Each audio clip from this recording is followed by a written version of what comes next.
Hello guys, selamat datang ke channel Izami Gadget. So basically, kita dah unbox, kita dah belik-belik dan kita dah buat gaming test pun tentang peranti yang ada kat depan korang ni, iaitu Realme 6 ni.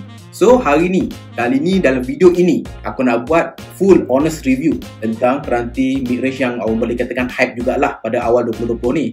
So tanpa melengah masa lagi, let's check it out.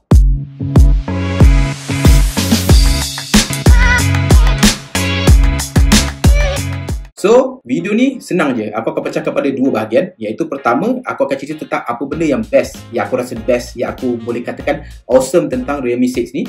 Bahagian kedua, aku akan ceritakan tentang apa yang tak best ataupun apa yang kurang tentang Realme 6 ni. So, tanpa melengah masa lagi, let's talk about it. Bahagian pertama, iaitu apa benda yang aku suka, yang aku rasa best tentang Realme 6 ni. Yang pertama, obviously dia punya paparan ataupun display. Macam aku cakap sebelum ni, paparan ataupun display dia ni adalah 6.5 inci jenis IPS LCD Full HD Plus dan dengan kadar segar semula 90Hz. Apa aku boleh katakan simple je. Kadar segar semula 90Hz pada sebuah peranti mid-range memang sangat membantu dalam pengalaman menggunakan sebuah peranti mid-range. Macam korang faham, peranti mid-range ni punya performance tidaklah sehebat peranti flagship, tetapi dengan adanya sebuah skrin yang pantas dan lancar seperti ini, dia sangat membantu dalam membezakan peranti mid-range ni dengan peranti mid-range lain yang tanpa kadar segar semula 90Hz. Dari segi pengalaman lain, scrolling memang sangat pantas. Even aku dah buat UFO punya test dan UFO punya test menunjukkan bahawa dia memang static pada 90Hz lah. So tak ada isu, dia tidaklah seperti sekontroversi dia punya abang iaitu Realme 6 Pro. Lain tak ada apa-apa lah. Dia punya paparan memang cantik, warna dia okey, kepantasan dia hebat. Lain tak ada apa-apa lah. Punch hole display aku boleh abaikan, memang itu benda yang kita tak boleh lari lah. Dari segi paparan memang best. Yang kedua, benda yang best tentang Realme 6 ni adalah dia punya Realme UI, dia punya Android experience. Aku tak tahu, sebelum ni aku hanya pernah menggunakan peranti Realme X2 Pro Master Edition. Kalau boleh tengok video-video aku yang lepas, apa aku boleh katakan masa aku guna Realme X2 Pro tu, pengalaman Realme UI dia memang tak best. Aku memang tak boleh hadam, bagi aku memang tak best lah. Tetapi aku terkejut bila aku menggunakan Realme 6 ni, pengalaman menggunakan Realme UI ni memang totally berbeza. Aku tak tahulah, mungkin aku dah lupa yang dulu macam mana. Tapi memang kali ni aku boleh katakan Realme UI ni, dia punya pengalaman dia to stock Android guys. Apa aku boleh katakan, dia ada app drawer. Okay, macam ni app drawer dia sama macam Google Pixel, macam OnePlus punya Oxygen OS. Dia ada drag down for notification panel. Everything is stockish. Everything is memang sangat pure Android tau. So itu membuatkan aku memang sangat boleh pakai telefon ni berbanding telefon-telefon Android lain-lain yang banyak menggunakan skin yang sangat tebal dan sangat heavy itulah. Even dia ada function macam Samsung tau, bila select ke kiri ni dia ada macam Edge punya function tau. Edge punya function ni boleh ada untuk shortcut korang lah. So nice touch. Lain tak ada apa-apa, dia memang sebuah pengalaman Android yang lancar dan ringan tau. Yang ketiga, benda yang best tentang Realme 6 ni adalah dia punya bateri, of course. Bateri 4300 mAh dengan pengecasan pantas 30W. Nothing to be complained about kan. Korang dah tengok aku punya gaming test, korang dah tengok aku seksa dan dera dia masa gaming test tersebut, di mana aku main Mobile Legends plus aku streaming dengan OLED arcade. Di mana dalam keadaan normal memang itu sangat menyeksa sebuah peranti tau. Tak kisahlah flagship ke non flagship. Dan masa gaming test tu kita mendapati bahawa bateri dia mampu bertahan dengan seksaan tersebut sehingga 4 jam 30 minit. Bagi aku 4 jam 30 minit adalah sebuah masa yang munasabah lah untuk sebuah peranti mid-range. Dari segi lain-lain, penggunaan sehari-harian dia memang one day punya bateri, one day punya phone memang boleh bertahan dari pagi sampai petang. Lain-lain tak ada apa-apa, ia ada sebuah bateri yang capable dan awesome. Yang keempat, benda yang best tentang Realme 6 ni adalah dia punya performance. Okey, macam korang tahu, Realme 6 ni hadir dengan MediaTek Helio G90T. Belum korang komen MediaTek tak best kat bawah, korang dengar dulu explanation aku. Yes, isu MediaTek ke isu Snapdragon ni dia sama macam isu Intel dengan AMD, di mana akan ada dua puak yang akan cakap Intel bagus, AMD bagus. Tapi aku punya bicara ataupun aku punya pendapat senang je. Dia akhirnya terpulang pada korang punya poket tau. Kalau dengan harga yang begini, bolehkah korang mendapatkan sebuah gaming spec Snapdragon? Aku rasa tak boleh. Semuanya akan dijual dengan tanda harga 1300 ke atas, 730G kan, ataupun 740 ke, aku tak tahu lah model-model lah, 712 ke 713 AEE ke.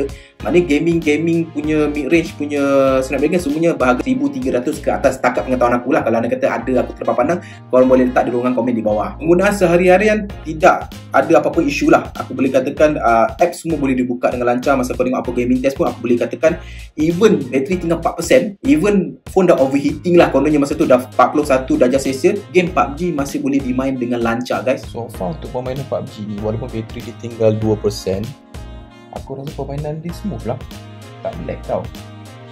Mungkin due to dia punya 90Hz. So aku boleh katakan gaming dia quite small untuk sebuah telefon mid range, jujur cakap lah. Di mana even flagship Android pun kadang-kadang aku guna, Kalau dah tinggal 10%, 5% ke bawah bateri tu, memang dah panas tu, selalunya memang akan sluggish dan akan lembab tau.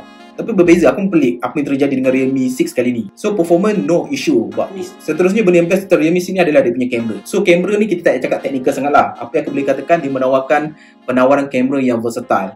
Ada 4 kamera, quad kamera dengan kamera utama sensor 64MP, selfie 16MP. Apa yang korang nak komplain lagi? Dari segi penggunaan lain-lain, aku boleh kata kamera capable. Dia punya kamera UI dia adalah senang digunakan. Dia tidaklah melampau-lampau. Apa kau nak cari, dia akan ada kat situ. Korang tak perlu nak korek ataupun perlu nak pandai sangat untuk gunakan kamera UI dia lah. Memang sangat-sangat mudah digunakan. Hasil aku boleh katakan hasil dia okey. Gambar yang ditangkap menggunakan kamera Realme 6 ni adalah more kepada natural punya tona dia. Dia tidak memvibrant dengan gambar tu. Dia more kepada natural lah. Korang tengoklah sampel lepas ni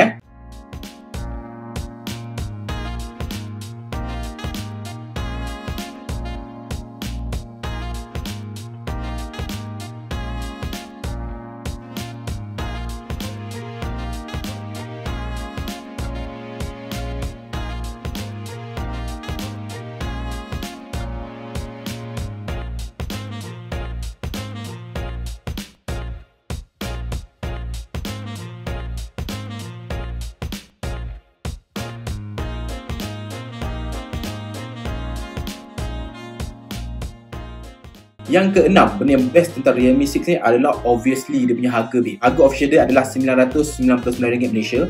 So itu hari masa birthday Lazada, dia memberi penawaran RM799. So dekat situ dah jimat RM200 kan. So aku memang beli masa tu lah supaya aku nak rasa lebih berbaloi. Tapi apa aku boleh katakan, dengan harga bawah RM1,000, korang boleh bagi tahu aku tak, phone apa yang datang dengan kadar harga begini tapi datang dengan kadar segar semula 90Hz dan spek yang sama? Tak ada kan? Aku so far tak ada lah.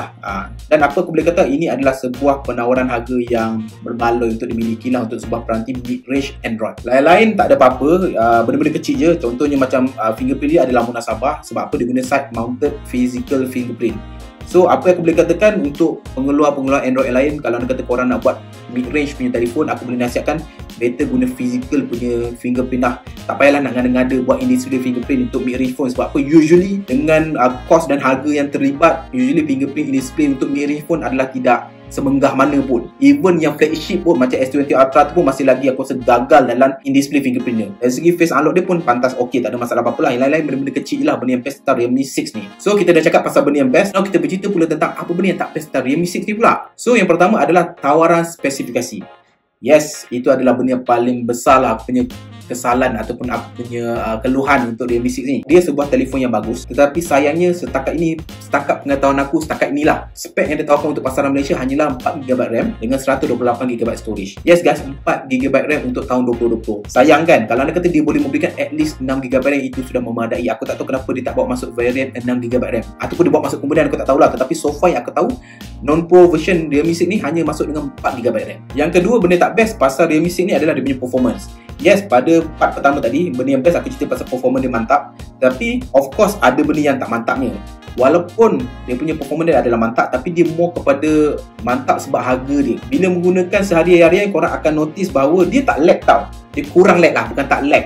Tapi dia more kepada apps loading tu memang noticeable lah. Sebab apa? Aku ni orang yang biasa menggunakan flagship. Bukan nak riak, tapi bila aku biasa menggunakan flagship, aku akan mudah perasan benda-benda yang perlahan ataupun benda-benda yang slow. Yang lain-lain tak ada isu apa-apa lah. Dari segi penggunaan game, kalau dah tengok aku punya gaming test, dia memang sebuah gaming phone yang capable. Cuma performance dia kurang sikit dekat situ. Mungkin due to dia punya lower spec lah. Aku rasa kalau dia bagi at least 6GB RAM, mungkin dari segi loading game tu dia lebih cepat. Mungkin. Yang ketiga, benda tak best tentang Realme 6 ni adalah overheating issue lah, ataupun heating issue. Susah untuk aku tak sentuh pasal heating issue bila kita berbicara pasal MediaTek Helio.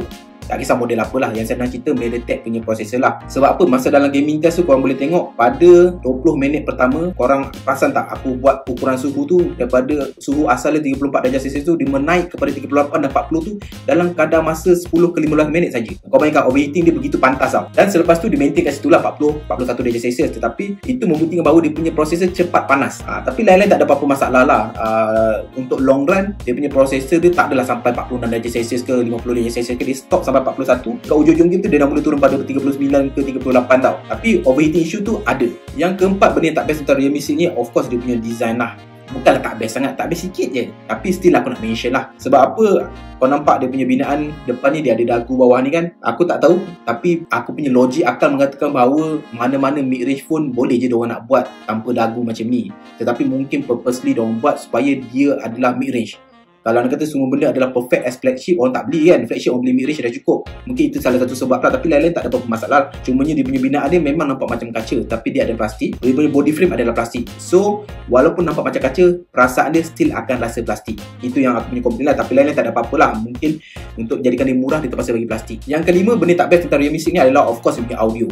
Itu benda aku tak boleh nak sorok lagi lah. Sebab apa? Realme 6 ni dia datang dengan audio single bottom firing speaker saja. Dan apa aku boleh katakan bahawa dia punya single bottom firing speaker dia tak best. Tak cakap banyak, kita cuba dengar. Kita cuba dengar video aku sendiri lah. Aku buka maximum volume. Sebelum kita mulakan video gaming test ni, kita akan go through penerangan ini maximum volume. bagaimanakah video ni akan berlangsung ataupun akan menggunakan peranti Realme 6 ni yang bukan Pro.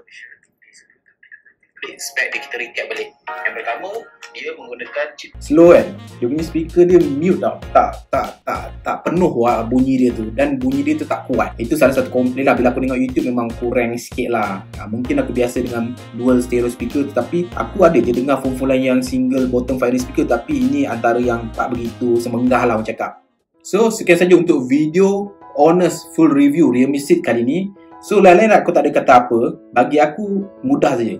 Realme 6 ni adalah sebuah peranti mid-range yang senang ataupun yang easy to lebih recommended lah. Sebab apa lagi yang korang nak? Dengan harga bawah 1000, dia datang dengan kadar segar 990Hz. Dia datang dengan quad kamera 64MP, selfie kamera 16MP, bateri sebesar 4300mAh dengan pengecasan pantai 30W.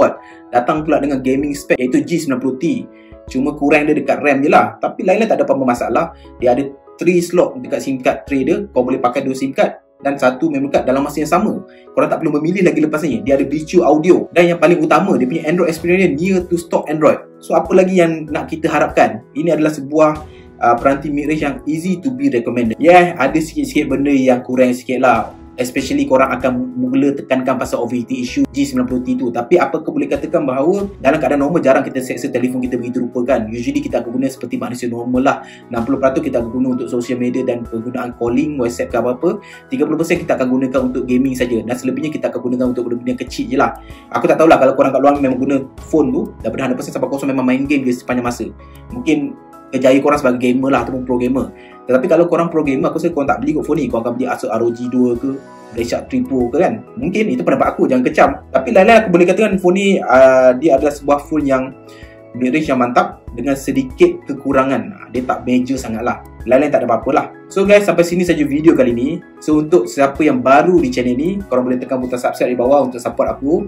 Bagi siapa yang memang sedia ada subscriber aku, rakan-rakan aku yang ada kat sini, korang boleh like video ni dan korang boleh share video ni. Malah korang boleh komen di bahagian bawah, kita boleh borak-borak kat bawah. Sampai bertemu lagi di video akan datang. Macam biasa guys, Assalamualaikum, ciao.